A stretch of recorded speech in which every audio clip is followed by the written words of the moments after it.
Hello students, welcome to this session. I've just solved this JEE Main Test 99 and here I am with the analysis. So you can see no question was tough, 11 were easy, 14 were medium.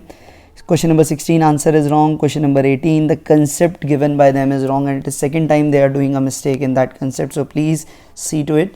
Otherwise the paper is quite an easy one for you to solve. So what I feel 11 and I take this 7, so 18 questions, 18 becomes very high. 18 basically becomes 70 marks. Basically you can say anyone who is good in physics should get, and those who are very good should get 90 plus in this paper. This is the paper to crack. Leave those two questions, rest all can be done if you are preparing for advanced. There is nothing which can stop you. You can do some calculation mistake or something, one or two questions, but still you will get 80-85 surely if you are very good in physics. It's a paper to crack. Let's see what is in it. Now the first question, the coefficient of linear expansion of an inhomogeneous rod changes linearly from alpha 1 to alpha 2 from one end to the other end of the rod. The effective coefficient of linear expansion of rod is. So here it wants to say, let's say this is the rod. So if I plot this alpha as a function of distance, it varies linearly like this from alpha 1 to alpha 2. This is alpha versus this length x, so it varies like this.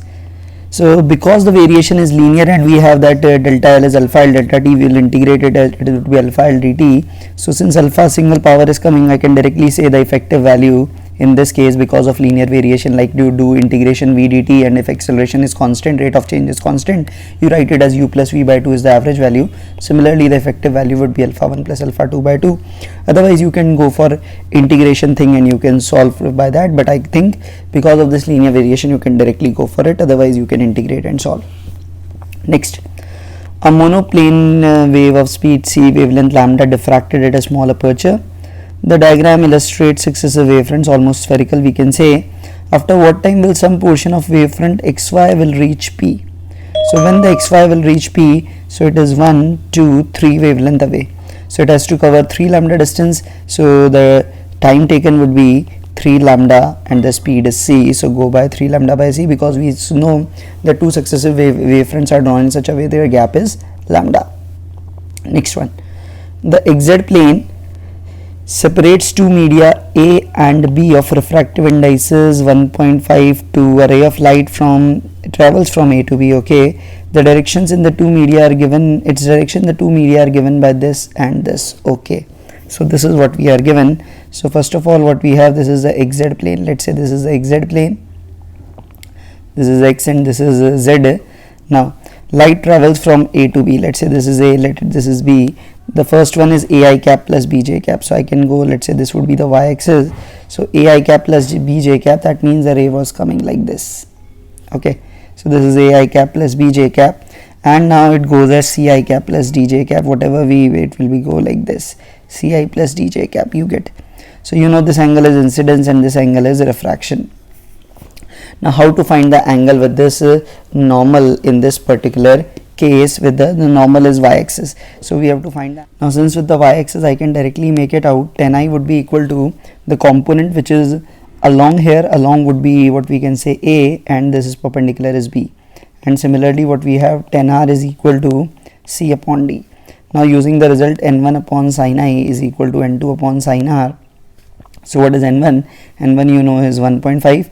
Sin I would be a upon under root of a square plus b square, and under root of a square plus b square would be 1 because it is a unit vector. That would be equal to 2 times sin of r. Sin of r would be c upon under root of c square plus d square, that will also be 1 because of unit vector. So from here a upon c comes out as 4 by 3. Directly you can go for it. It's a nice question, but you can cover up if you are very thorough in your ideas. Particle executes SHM, maximum speed, maximum acceleration, angular frequency. This is repeated from the NEET one. NEET also had the same question. We can directly write A max, you can write it as omega times V max. So omega would be A max upon V max. That comes out as 1 upon 0.5. That comes out as 2 radian per second. Go for option A for this particular question. Now, a small sphere of mass m suspended by a thread is first taken aside so that the thread forms a right angle with the vertical and then released. The total acceleration makes an angle theta. So it means it 90-degree means it is released when it is horizontal. So let's say this is the suspension point and now it makes an angle theta with the vertical, let's say like this. So now it is like here. So first of all, let's say from this A to B, first of all if I have to find the speed at B, so that would be equal to V equal to root 2 GH, and H you can directly make it out would be equal to L cos theta. So the centripetal acceleration is V square by L, that is equal to 2G cos of theta. Tangential you know is G sin theta here. So what would be the net acceleration? G common, it would be 4 cos square theta plus sin square theta. So it comes out as 1 plus 3 cos square theta, because cos square plus sin square is 1. So it is 1 plus 3 cos square theta. So option A is the right choice here. So go for option A. Next one. Surface of a metal is illuminated with light of 400 nanometer. Kmax kinetic energy, I think this would be Kmax. It wanted to say the work function would be, so what is the energy? 1240 upon 400 EV. Directly I can write that is equal to 3.1 EV. So what we can say, I can write Kmax is equal to E minus phi. So phi is E minus Kmax. 3.1 minus 1.68. Definitely phi would be let's say lesser than this. I can make it out, because so this would be 3.1 minus 1.68. So this is 2, 10 and 6, that is 4, that is 1.42 EV. That is what we want to say. So they should have written it kinetic energy of the maximum energetic electron. Next one. The cylindrical tube of a spray pump has a cross section of 8 centimeter square, one of fund which has 40 fine holes each of area. This, if liquid flows through the tube with the speed of this, the speed which is the liquid is ejected. So it's simple equation of continuity. What we can say, the first 8 centimeter square into velocity, which you write as 0.15 meter per minute, that would be equal to finally 40 fine holes. So 40 into 10 raised to power minus 8 would be the area in meter square into what would be the final velocity V. So let's convert everything into SI unit. 8 into 10 raised to power minus 4.15 upon 60 into 40 into 10 raised to power minus 8. Now we have it in meter per second. So this becomes 10 to the power 4 upwards. 8 into 0.15, 15, 8 is 120, so 1.2.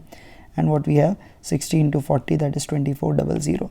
So it basically becomes 1.2 upon 0.24 if I can write like this. So 24, this would be 5 times I can directly go. So it is 5 meter per second for this particular case. Next. There are two waves with wavelength 100 and 101 and same velocity 303. The beat frequency you will say is f1 minus f2. The one which has lesser lambda will have more of the frequency. So what we'll have, 303 upon 1 minus 303 upon 1.01. That is what we can have. So this is the difference we will get. So 303 I can take as common. 1 minus 1.01. Using our binomial approximations, you can write it as 1 minus 0.99, because 1 upon 1 plus x can be written as 1 minus x. So it is 1 minus 0.99, that is 303 into 0.01. So it comes out as 3.03. So 3 hertz would be the beat frequency approximately in this particular case. So go for option C here. Artificial satellite is made to move in circular orbit of different radii around the earth. Variation of kinetic potential and total energy. You remember, greater the radius, lesser will be the kinetic energy, and that is positive. And so kinetic energy will be positive. So kinetic energy, this is C.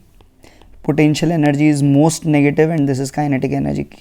Ideally what we have, kinetic energy and total energy and kinetic energy are equal in magnitude, which is not appearing in this particular case. It should be actually at the same distance from here, and the potential energy is double negative of the total energy, you know. So A represents the kinetic energy is wrong. Definitely C represents kinetic energy. We have this option only in this option. So this is only C that could be correct, and none of the other is correct. So that's a standard question. You have done it many times. Next. Figure shows two isotherm T1, T2 temperatures. Gas is taken from one to another through different processes. Okay. The change in internal energy, because in all the processes delta U is same, internal energy depends only on the change in temperature. So you need not to look at the figures. You have to directly say internal energy and change is same. It does not depend on the path. It depends only on what is the initial and final temperature. It's a state function which depends only on temperature for a fixed amount of ideal gas.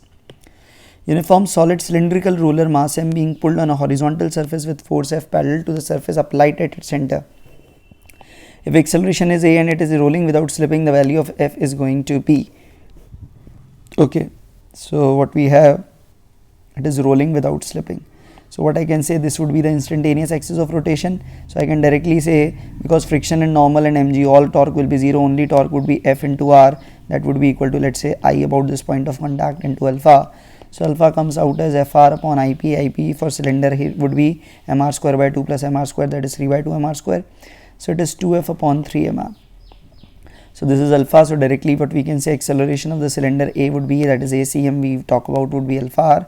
Alpha R would be 2F upon 3m. I can directly say, so this F is equal to 3ma by 2, you can directly go for, so this is 3ma by 2, option A is going to be the right one. Next one. Two spherical black bodies have radiuses R1, R2, their surface temperature T1, T2, if they radiate same power. So if they are radiating same power, we know P is equal to sigma A T to the power 4. So what we will have, we'll have A1, that means R1 square T1 to the power 4 is R2 square T2 to the power 4.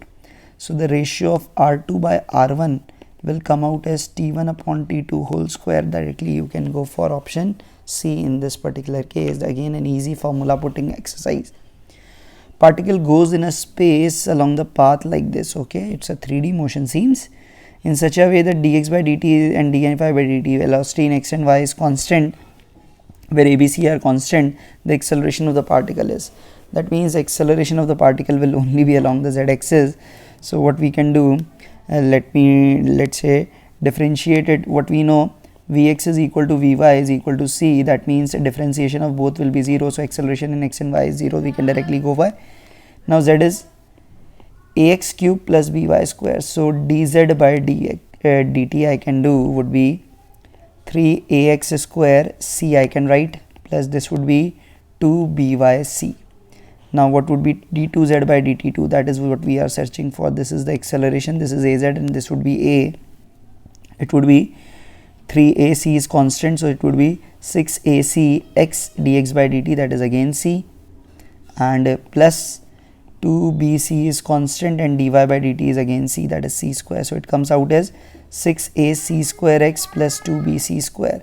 So going by the options, I think the first one is the coming one, so you go for the option A. Next one. The radius of the earth is 6400 km, the height of the antenna is 500 meter, then its range is going to be, so range basically what we can say, D is equal to root 2 RHT, that is the formula you read in communication. Radius is 6400 kilometers, so keep it in kilometers, 500 meters, keep it as 0.5 kilometers. So it would be 1/6400, so that is 80 kilometers, that's an easy calculation. Again, go for option C here. The acceleration experienced by a moving boat after its engine is cut off is minus kv cube. K is a constant, V0 is the magnitude of velocity when cut off, then the magnitude of velocity at time t after the cutoff. So what you will say, A is dv by dt is minus kv cube, dv by v cube is equal to minus k dt, limit from 0 to t, limit from v0 to v. So it would be 1 by v cube, so it would be v to the power minus 2 upon minus 2, so minus 1 upon 2 v square, this will become plus 1 upon 2 v naught square, that would be equal to minus kt, directly you can write. So 1 upon 2 v square can be written as 1 upon 2 v naught square plus kt, or 2 v square would be equal to 2 v naught square upon 1 plus 2 v naught square kt. So this 2 and 2 will cancel up, so from here you can make it out, this will be the option D, that is, let me check, this is option D, yes, option D is what we will get here. Next, relationship between the force and the position of a body is shown in the figure. The work done in displacing the body from 1 to 5, again this is a repeated one from some paper. So 1 to 5, leave this first area. Now this area you can make it out as 10 plus 10, this is plus 5, this is minus 5, and this is again plus 5. So if you added 10 and 5, 15, 5 goes 10, 10 plus 5, 15, go for 15 joule.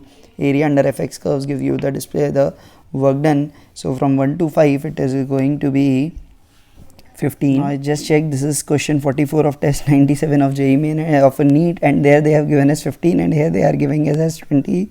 So the same question they are giving two answers in two different tests. Okay, next one. Lambda alpha, lambda beta, lambda alpha dash denote the wavelength of the X-rays of K alpha, K beta, L alpha lines in the characteristic X-ray for a metal. Then, so what we have, let's say with the first shell electron removed, let's say this energy is AK, if with second it let be EL, and let's say with the we can see in third be EM. So lambda alpha corresponds to what when this L jumps to this one. So this is the energy corresponding to this. This is the transition corresponding to lambda alpha, and lambda beta is from M to, let's say this is lambda beta, and this lambda alpha dash, that is for L alpha, will be for this transition. So you can directly make it out. This energy is sum of these two. So Hc upon lambda beta would be equal to Hc upon lambda alpha plus Hc upon lambda alpha dash. So you can directly go for option A in this particular case if you know this X-rays theory. Next, the value of the two resistors is 6 plus 0.3 kilo ohms and 10 plus 0.2 kilo ohms. The percentage error in the equivalent resistance when they are connected in parallel is going to be. So now how you will calculate? So first of all, the first error I can make it out. First let me write the formula for the parallel one. We know 1 upon Rp is 1 upon R1 plus 1 upon R2. So what we have for the error analysis, what we will write, delta Rp by Rp square is delta R1 by R1 square plus delta R2 by R2 square. So first of all, what is Rp from this data? 10 into 6, so 10 into 6 upon 10 plus 6, that is 16. So this comes out as 3 by 8, or you can write it as 30 by 8 or 15 by 4, or you can write it as 3.75 ohms. That is the value. Now what is delta Rp now? It would be, let's say 15 by 4, I write it in that way, a whole square. Delta R1 is 0.3 upon 36, square it, 0.2 upon 100. So delta Rp would be equal to, the error is going to be, what you can write it, or directly you can write it delta Rp by Rp. So just send one Rp over here only. So 15 by 4 into 0.3 by 36, okay, plus 0.2 by 100 I can write. So just multiply it. So 15 into 0.3, that would be 4.5, 36 into 4 would be 144, plus 15 into 0.2 would be 3, and 400 you can write. So what it translates to, if I solve it, this is 4.5, and let's say did it into 100%. So if I do it in percent, it is 450 by 144 plus 300 by 400. So it comes out as 144. If I do tripling up, 14 3s are 420. So yes, 3 will come, and it would be 432, and you are left with 180, that is 3.1 something. Plus what we have is 0.75%. So what we'll have, 3.1 plus 0.75. So it would be, I can make it out, it would be 3.8 something. So it would be something 3.8586% I'll go for, and no option is correct. So I think this is a bonus for you, and the method that I can see they have done is not the right one. This is the second time I'm seeing mistake in these questions. They are not doing it correctly. To make you believe that what we have done is correct, let's take the extreme case. So that Rp minimum from this calculation will be, when it would be 5.7 and it would be 9.8, and if I add them 8 and 7, what we have 15, and we will have this 14, and this is 15.5. So what you do this, if I do, let me use the calculator, because we don't want to waste much time. Into 9.8 divided by 15.5, so this comes out as 3.603. and if I take the Rp max, if I take that Rp max thing, it would be 6.3 into 10.2, and this would be 10 and 6 16, 16.5. So if I do that calculation exactly, it comes out as 6.3 into 10.2 divided by 16.5, it comes out as 3.89. So you can check it from yourself. Is this a 10% error? You will write. It is definitely not going to be a 10% error. The calculation given by them is super wrong, you can directly say. So go, stick to your methods. You will find such bogus calculations on all the internet forums. I don't know how can they do. They have taken that third term also, which is actually dependent on R1 and R2. You cannot take errors like this. So this is against the basic laws. So I am pretty mature. Don't get swayed by these answers. I think the agency given is not now doing a good job, or they are getting very substandard questions for you. Next one. The slab is brought inside the parallel plate capacitor with a speed V, then the variation of dC by dt with respect to the speed V is going to be. So now what will be happen? So the variation. So let's say at any time, let's say it has a traveled Vt distance. So if it has traveled Vt distance, what we will write, taking these two capacitors in parallel, the first one will be epsilon naught. What I can write, this is B, and this is b into what I can write Vt multiplied by k upon this whatever be the gap is d. Okay, and the other one would be epsilon naught b L minus Vt upon d. So this is the value of c. So if I do this dc by dt, what I will get k epsilon naught bt by d plus epsilon naught b d into this would be minus v.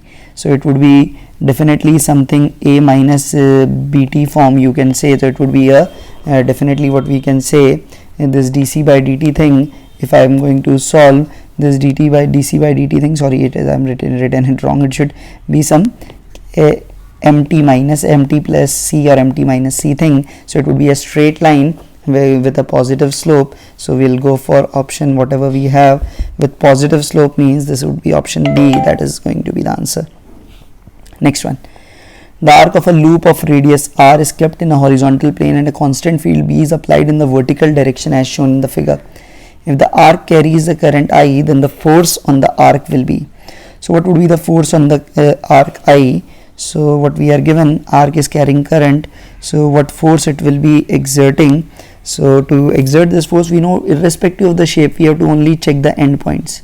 Let's say A to B, or I should write reverse way, current starting from A going to B. So A to B I need to write this vector. So this is my L vector basically that I wish to find. So this is R, and this is 90 degrees, so L is equal to root 2R, no doubt about it. So the force is BIL because of everything is perpendicular now. So BIL, BI into root 2R, you can directly go for BI into root 2R. If this is option, yes, this option is given, so you can go for it. Two blocks 10 kg, 4 kg connected by a spring of negligible mass and placed on a frictionless horizontal surface. Impulse gives the velocity 14 meter per second to the heavier block in the direction of the lighter block, the velocity of the center of mass. This is again repeated from the NEET one today. Because 4-1 is at rest, 10 is only moving, VCM is M1 V1, that is 10 into 14 plus 4 having speed 0, 10 plus 4 is 14, that is 10 meter per second. So clearly that n is equal to 5. That's a very easy question to begin in the numerical section for you. Two wires made up of different materials whose specific resistances is 2:3, length 3:4, area 4:5. If the ratio of the resistance A is to B, what is the value of A plus B? A and B are the smallest positive integers. So resistance formula you know is rho L by A. So what I can write, R1 upon R2 is rho 1 upon rho 2 into L1 upon L2 into A2 upon A1. So rho 1 by rho 2 is 2 by 3, length is 3 by 4, area reverse, for that would be 5 by 4. So what we are left with, this would be left with 5. It would be 5 by 4 2s are 8. So A plus B is going to be 13. That is the answer here. Next. If the RMS value of the voltage of the waveform is root P by Q volts, what is the value of P plus Q? So how can you find this RMS value? So from symmetry, what I can do, I can calculate this till 1 second, because the area will be same. If I plot the V square from symmetry, area will be same. So what would be the V square here? First of all, if I have to write this mathematical function, I can write V is equal to 2t volts. So V square would be 4t square. So just differentiate this V square dt by t, that is 1 from 0 to 1, and we have to take this root, that is VRMS. That is a standard definition you have. So this V square is 4t square dt from 0 to 1 divided by 1. 4t square would be 4t cube by 3, that is 4 into 1 by 3 upon 1 root. So it is 2 by not 2 by 3, it is 4 by 3 only. So it comes out as a root of 4 by 3. So the integer P plus Q, that will give you 7 in this case. Basic definition of RMS value, nothing of AC as such. Meter bridge, resistance X is connected in right, R1 and R2 are connected in the left. Separately, balance point are 40 and 50. If both R1 and R2 are connected in series in the left gap with X in the right gap, then what would be the new balance point? Okay, so left and right. So first of all, we will have R1 upon X is equal to 40 by 60, that is 2 by 3. Second time, R2 by X is equal to 50 by 50, that means they are equal, 1 is to 1. So X is equal to R2. Now if both R1 and R2 are connected in series, so what we can say, R1 plus R2 upon X. So if I can make it out, it would be R1 by X plus R2 by X. That is what we can do. So it is 2 by 3 plus 1 we are getting, that is 5 by 3, and this 5 by 3 we have to divide 100. So that 5 by 3, if we have to divide in the case of the 100, so it would be 100, it would be 5 by 8 into 100 would be the from the left hand, 5 by 8 into 100, that is 500 by 8, or you can write it as 8. This is 25, this is 2, 125 by 2, that is 62.5, and this would be 37.5, I suppose. So it would be 62.5. I'll go for this option, nicely designed one. Cobalt is radioactive, emits beta particles, let it emit. Half-life 270 days, 100 mg is kept in an open container, then what mass of cobalt 57 will remain after 540? 540 means 2t half, 2t half means it will be 1/4, 1/4 of this means 25. So 25 milligram will be remaining. That's a very, very easy one for you. So that was today's paper. Keep preparing, exams are very near. All the best.